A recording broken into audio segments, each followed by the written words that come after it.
सीता जी कैसे कहा थी अपने अम्मा से, भगवान राम ऋषिया नाथ का कहा थे, यरी मैया जा रही तोरा याना धाना सोनावा तारो पावा पा तेरी तारो पावा पा तेरी हो मोरी मैया जराई हो जना का तोहरा राजा हो के रामा मोरा ऋषि याने हो सरामा मोरा ऋषि याने हो मैया जराई तोहरा जना राजा हो राम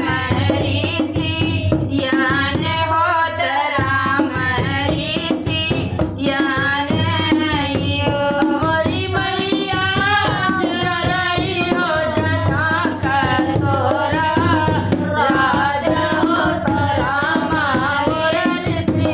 याने हो रामा ऋषि याने हो मोरी मैया जराई हो जना का तोरा राजा हो राम ऋषि याने हो राम ऋषि याने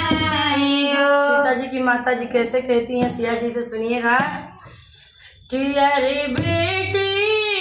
कबहू के हो रामा तोहरा मरी है हो कबाहू गारी यही है हो कबाहू गारी यही हो मोरी बेटी फिर हो तू जना का पूरा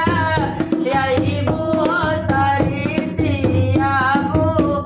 तही बू हो तारी सियाबू तही हो मोरी बेटी कबहू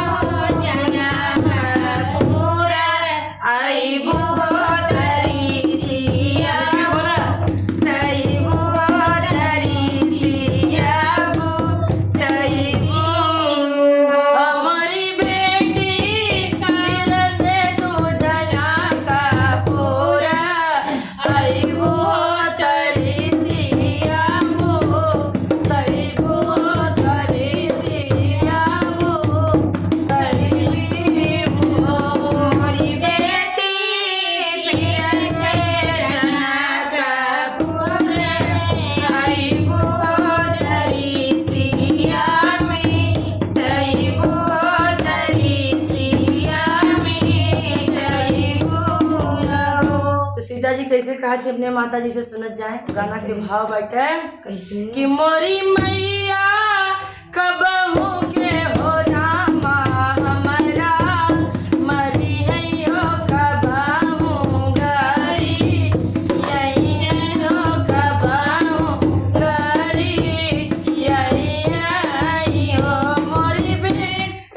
मोरी मैया कबहू ना जना का पूरा यही बहन तारी सियाबू तही बहन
तो बोला ये गीत कैसन लाग भैया कमेंट में बताओ जाए, पूरा सुनत जाए। और ये गाना हमरे नानी का है, जौन की नानी हमरे या दुनिया में ना है, लेकिन ये गीत का भाव बड़ा प्यारा लगत रहा है। और बहुत बचपन में जब मामा के यहाँ जाए तो हमार नानी सिखावत रहा है, मतलब कि हमरे नानी का जेठानी जी हमार ननिये तो लगी है ना। तो अब इस समय में नानी दुनिया में ना है, लेकिन उनकर गीत गाना दुनिया में बजत बाटे हमरे आवाज के माध्यम।